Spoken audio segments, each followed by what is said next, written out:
You're someone with a vision for your practice, for your side hustle, and for your personal journey. But when it comes to establishing your path on how to get to where you want to be with your practice, things get a little messy. You're also someone who'd prefer to go in person instead of to groups and listening to everyone else's story. To me, it sounds like you could benefit from one-on-one consulting with our experienced practice of the practice consultants. From $5.95 a month and up, you can work with a consultant that will give you more direction and practical tried and tested tips matched to you and your goals. For more information, visit practiceofthepractice.com/apply. Again, that's practiceofthepractice.com/apply.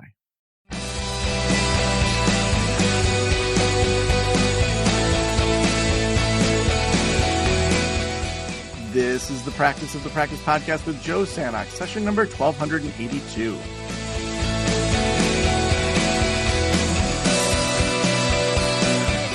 I'm Joe Sanok, your host, and welcome to the Practice of the Practice podcast, where we help you build a thriving private practice that you absolutely love.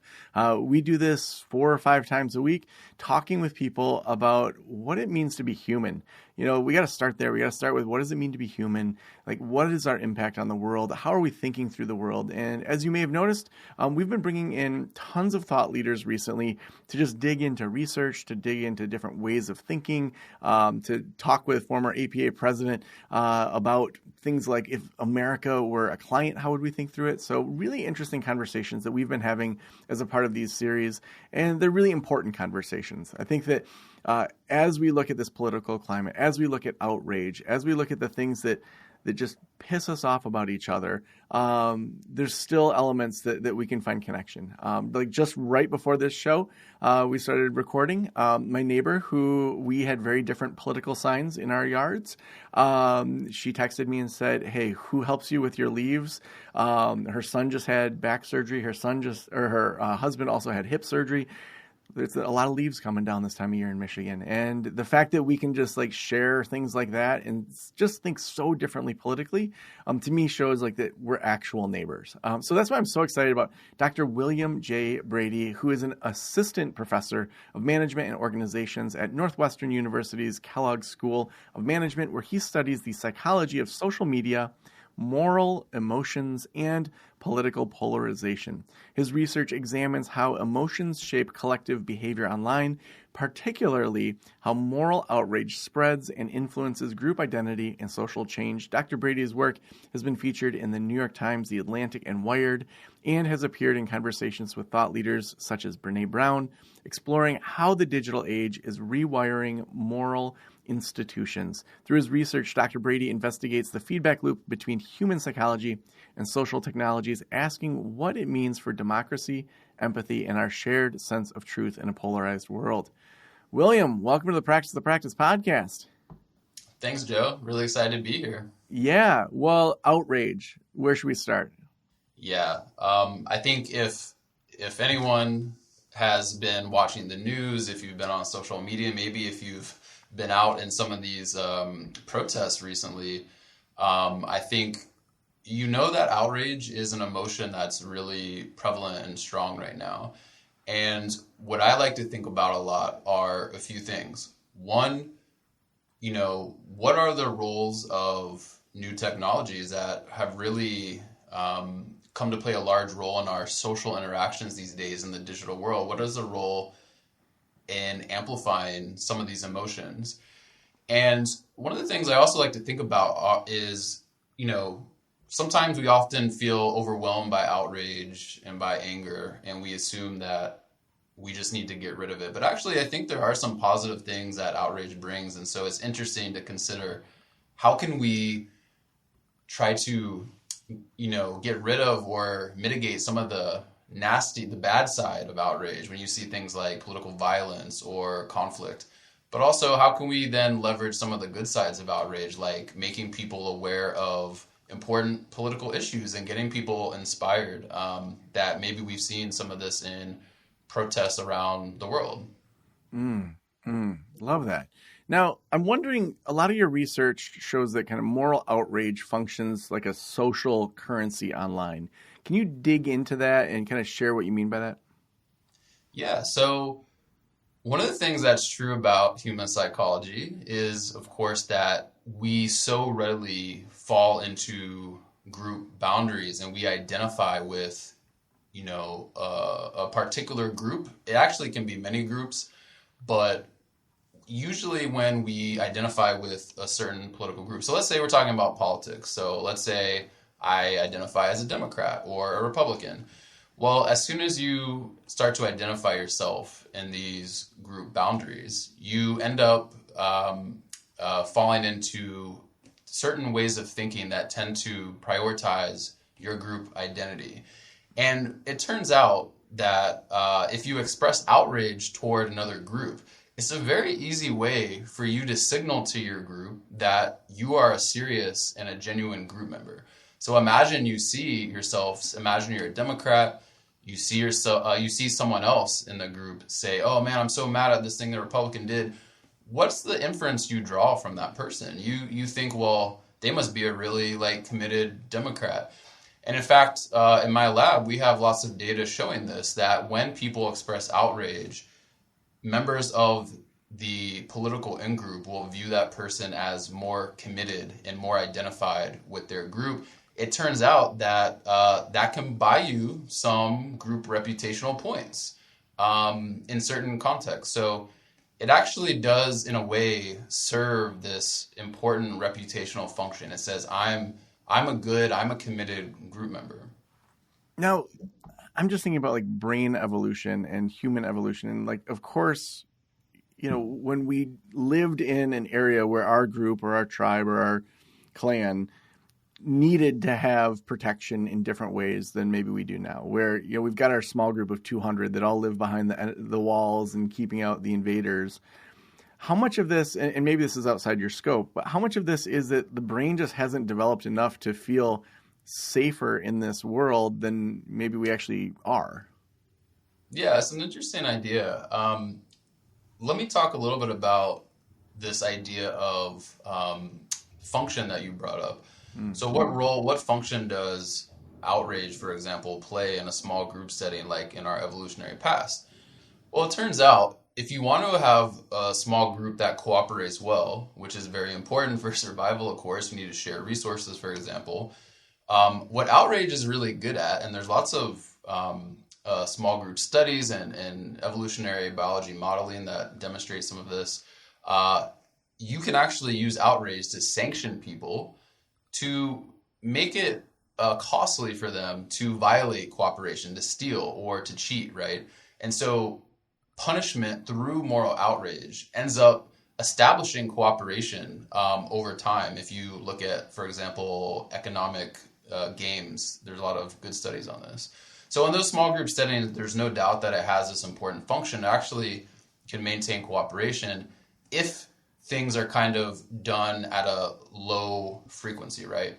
But I think you hit the nail on the head, because when we're in a new digital environment where all of a sudden our networks have exploded in size, we're basically facing a case where the frequency suddenly increases exponentially with the network size. And so outrage begins to lose some of this function. You're not actually establishing cooperation, especially because some of this outrage you're seeing is not from your immediate social network. It just turns into this really, this environment in which outrage is kind of saturating things.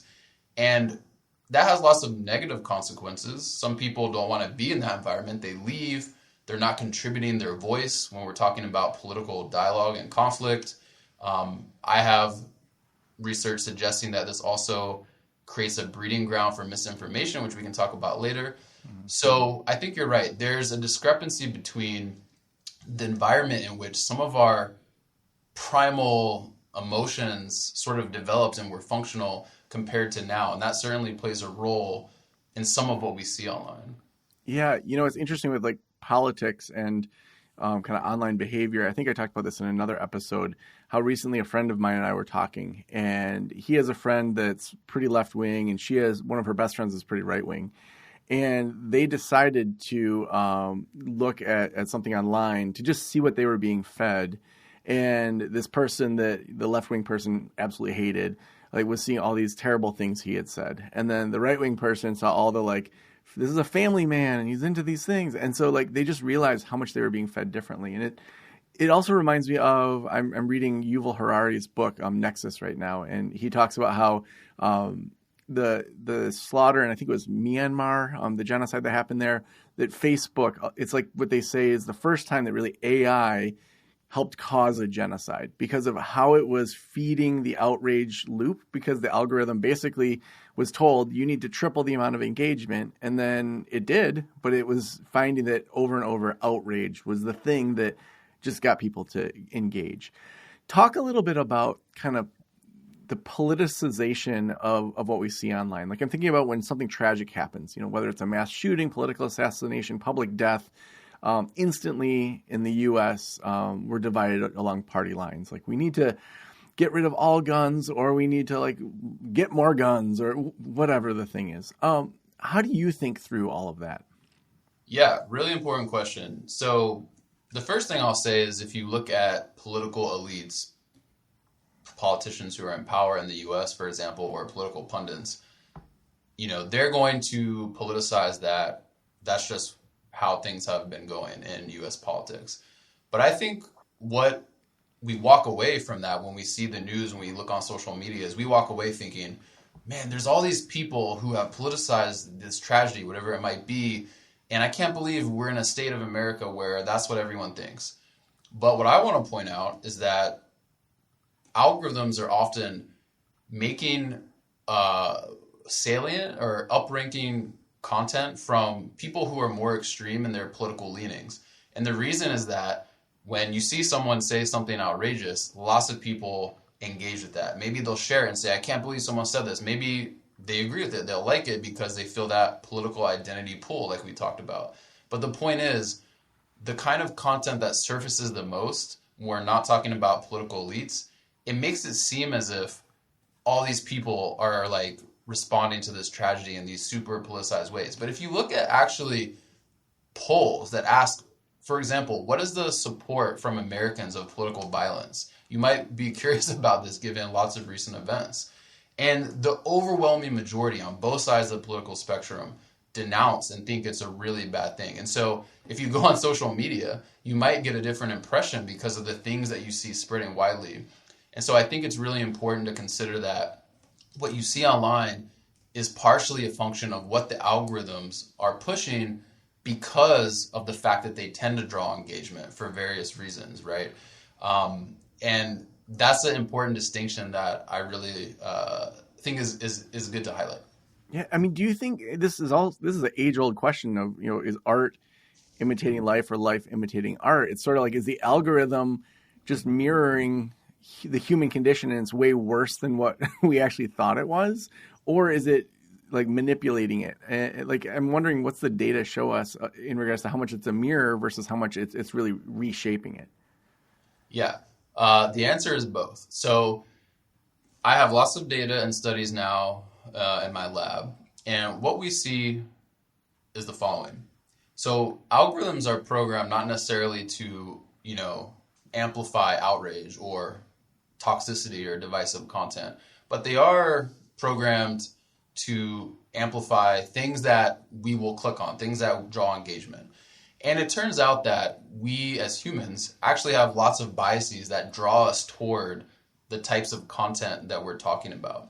So we have biases that are built into our perceptual system to pay attention to emotional content, to pay attention to moralized content. And the reason is because that actually is useful in general, right? So to be able to detect a snake in the grass is a very classic example. That's something that could be dangerous to us. So we need to detect that. Like I said, you need to be able to detect cheaters in small group settings because that's how you enforce norms and sustain cooperation.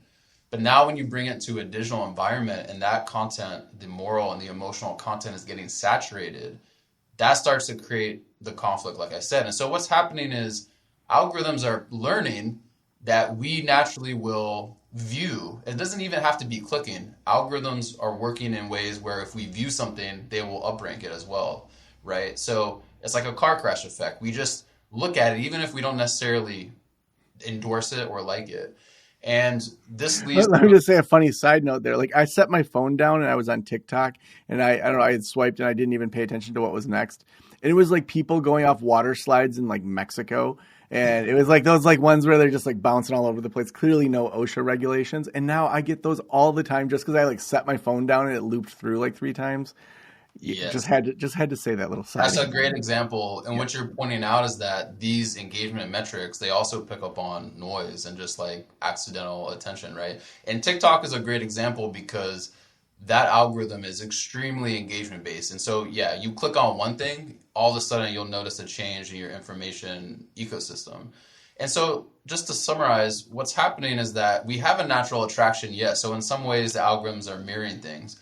But what's happening is that algorithms are also artificially oversaturating the environment with this outrage content.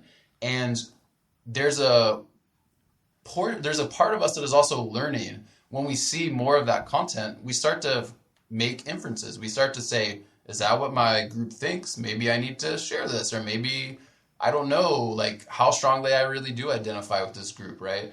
And so that's what I mean by is both. There's an interaction of the human psychology, but also the design of the algorithms. And it's really difficult to claim that only one is responsible.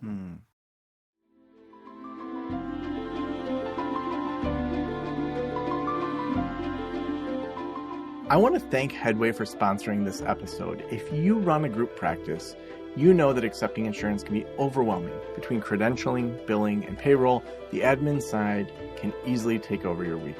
Headway was built to help you handle this, and they're the only platform designed specifically for in-network group practices. Whether you're growing your team or running an established practice, Headway makes the business side easier with faster credentialing, higher per-session rates, and bi-weekly payments your team can count on. They work with therapy, psychiatric, and hybrid group practices. There are no subscription fees, just the support you need to run your practice with ease. Run your best group practice with Headway, trusted by thousands of group practice leaders to simplify insurance admin and reach more people through in-network care. Curious how Headway can work for you? Head to join.headway.co/Joe. That's join.headway.co/Joe to learn more.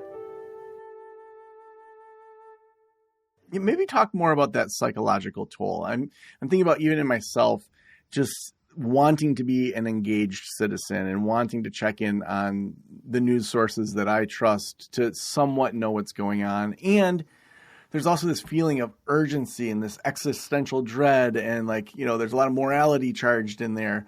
Like, what's the psychological toll of having that chronic, just moral arousal? Yeah, really important point, and one that I think about a lot. Speaking to that idea of oversaturation, look, I have social media platforms. I could do a live demonstration, I'm sure right now, log in, and it's all, you know, so alarmist and outrage and, you know, this is the end of the world. And a lot of that is justified, you know, depending on your political views. And that's totally fine. But the question is, as someone who's concerned, who wants to stay politically active, like how much of that can you really take before it starts to have diminishing returns, or it actually just starts to create fatigue? I think a lot of people, we have data, a lot of people are actually quite exhausted by the amount of political content they see. And so what I would say is there's really nothing, no, that's a real thing and it's okay to feel that way. It doesn't mean you're not politically active. I think there's this balance between, hey, we want to, you know, witness things that are happening. Maybe it's a protest. Maybe it's things happening abroad that you find morally reprehensible. You definitely, you know, might feel the need to witness that, and that's important. But it's okay to take a break. And in fact, one of the things I think social media does is it just creates this constant state of arousal, like you said, and that is not always healthy for our brains. And in fact, one of the things that I recommend, which maybe we can get to later, is if you really want to stay politically active, but you feel exhausted by the social media feeds, turn to local community, because local community doesn't give you that exhaustion. It gives you a sense of belonging, and it gives you a sense of, hey, maybe we can actually do something here to have some impact, right? So I think it's a really important question, and there's this balance that that I think a lot of people feel that toll. Yeah. Well, let's dig into some of those kind of things. I'm wondering for you personally, being an academic, having that psychological mind, for you personally, what do you do to stay engaged and also to not have it just flood you? Because I think as you say, oh yeah, people are sick of this. My mind goes to, well, that's what they want. They want us to be tired, and that's how like regime change happens. But then it's like, little Joe Sanok in northern Michigan, if I cared, I would run for Congress. I would try to be governor. I would be doing a lot more than what I'm doing, And so it's like me keeping up on TikTok or keeping up on, the news sources that I keep up with. Sure, I'll be aware, but probably isn't going to affect the change that I think. So for you personally, what do those habits look like? Yeah. I think it's very related to what I was just talking about, which is I think there is some responsibility to be aware, and I definitely use that. But I'm also aware of social media isn't all what it seems, right? Like if you're using it, I think for example, I'm in Chicago. I follow a lot of social media accounts that are covering like local things happening in Chicago, for example, and there's a lot going on right now if you follow the news. So I think that's one thing. But then in terms of following things around the world, yeah, you need to be aware, I think, so you understand what's going on politically. I think that makes total sense. But I also know, as someone who researches this, that I'm not getting a balanced perspective. And I don't just mean I'm only getting like my own side of political content, right? I'm also not getting a balanced perspective in the sense of there are more extreme voices getting represented, so it's hard for me to know like what are people really feeling. I'm also seeing the worst of the worst from, say, like the political side that I don't agree with, and that has an effect on how I want to view them. And so I'm aware of the fact that, hey, both on my side and another person's side, not everyone is like what social media makes it out to look. Political elites would like you to think the other way, right? Like they actually love social media because they can point to this one extreme example. This happens on both sides, right? To say, oh, look at the state of things are in. And in some cases, maybe that one example is worth, worrying about. But my point is, I also try to balance that with, hey, I need a break because I know that social media is not perfectly equipped to keep me just aware in terms of ways that actually translate to change. But I do think getting involved locally in community, it really helps. So let me give an example. I just went to a meeting at Northwestern that was about this issue going on. And I've seen stuff, I've seen some conversations happening in an online space. And when I go on these online spaces, I just get annoyed. I'm just like, oh man, there's so much wrong. But when I went to this thing in person, I felt inspired because I realized there's a lot of people who care. And we're all here together and we want to share our voice. And it just makes you feel more motivated. And I think at the end of the day, if you ask like, what can we do to really inspire change in times where we feel very politically exhausted? That motivation is like one of the most important things because it's so easy to just be like, oh, everything is just so bad, How much do you think it's the platform's responsibility or the developers of the algorithms? Yuval Harari in his book talks about almost viewing algorithms like children that as they're trained a certain way at the beginning, they're not going to really be able to undo a lot of that. How much of this is on, these larger corporations and how much of it is on us? And I'm sure it's a both and kind of thing. But I guess maybe a better question would be how do you think through platform responsibility? Yeah. So here's what I will say. Platforms have known about what algorithms are doing for now at least over a decade. So what I mean by that is they've been aware of how algorithms play a role in the spread of misinformation, how platform design were algorithms, I'll say. They've been aware of the fact that the stuff we've talked about, how outrage and toxicity tend to go viral based on engagement-based algorithms. We've seen lots of evidence of that in terms of the scientific research, like my own, also in terms of employees who release, things that showed that they had awareness of it. At the end of the day, I think companies, of course, have different incentives. And on one hand, what I would like to propose is that companies should start caring more about long-term user retention. I think right now there's so much that is advertising revenue is drawn from short-term engagement-based metrics. And if you look at those engagement-based metrics, yes, outrage, toxicity, to some extent, especially outrage, those things draw a lot of clicks in the moment, right? But if you ask people, hey, what is my experience on this platform? You get different answers. And I think, actually, I just saw data. For the first time since the advent of social media, we have seen a reduction. So imagine a trend from when social media came out, and we're looking at daily user activity. So for the first time since social media came out, we've seen a flattening of this curve of usage. And I think some people are getting annoyed at all of the things that we're talking about. Long-term user retention is going to be something companies, I hope, are going to have to start caring about. And then this question of, well, what do we optimize for? That might start changing. It might not just be short-term clickbait kind of stuff. So companies do have the ability to change that. So I do think they have at least some responsibility. I don't think they've done enough in terms of how they've addressed things they know are going on. And that's mostly because they have, what's the incentive they have to do that other than user retention? If they're still getting advertising revenue, it is what it is. If people wanted to have a healthier relationship with outrage, what do you think that would look like? I think it's very related to some of the stuff we were just talking about in terms of finding that balance between, can outrage be politically motivating for me? Whatever my view is, can it motivate me to want to see change in ways that, lead to cooperation with my political group to try to raise our voices, compared to, is it leading to hatred? Is it leading to hate speech, outgroup derogation, or just your own psychological exhaustion? I think to reflect and see where am I on that spectrum that I just laid out, I think that's a really good first step, just to identify that. And I do think there is a way to have, to be outraged, but like I said, my biggest thing is if you do it collectively in a community and it's about raising your status or your voice, I think that can be a very functional thing. But when you talk about outrage, you have to look at what in practice is happening. And outrage is being used in the way I just talked about, is being used to raise awareness, to try to challenge the status quo for people who feel that is not serving them.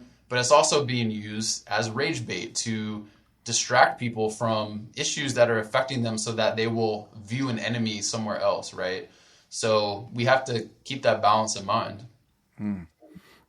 William, the last question I always ask is, if every private practitioner in the world were listening right now, what would you want them to know?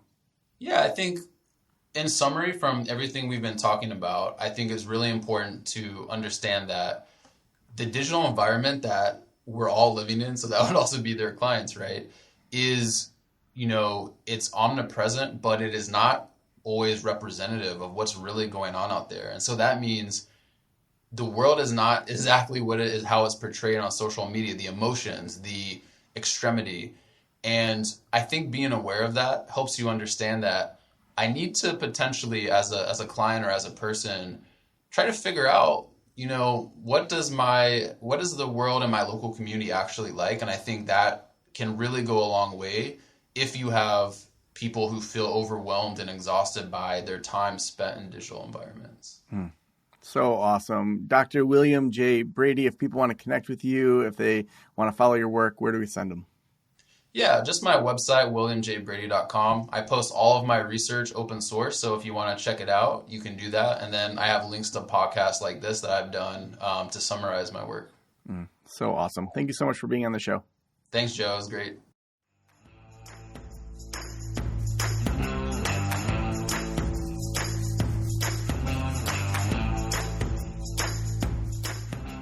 It's shows like this that are just, so inspiring to look at the system, to challenge the system, to think through what we need to do to change our own emotions, but to change all sorts of other things. So I love having people, like William on the show. Also, we couldn't do this show without our sponsor. Today's sponsor is Headway. Headway was built to help you handle all of the ups and downs of group practice, credentialing, billing, and payroll. They work with therapy, psychiatric, and hybrid groups to help you just run the insurance side. If you're curious, head on over to join.headway.co/Joe. That's join.headway.co/Joe to learn more. Thank you so much for letting me into your ears and into your brain. Have a great day. I'll talk to you soon. Special thanks to the band Silence is Sexy for that intro music, and this podcast is designed to provide accurate and authoritative information in regard to the subject matter covered. It is given with the understanding that neither the host, the producers, the publishers, or guests are rendering legal, accounting, clinical, or other professional information. If you want a professional, you should find one.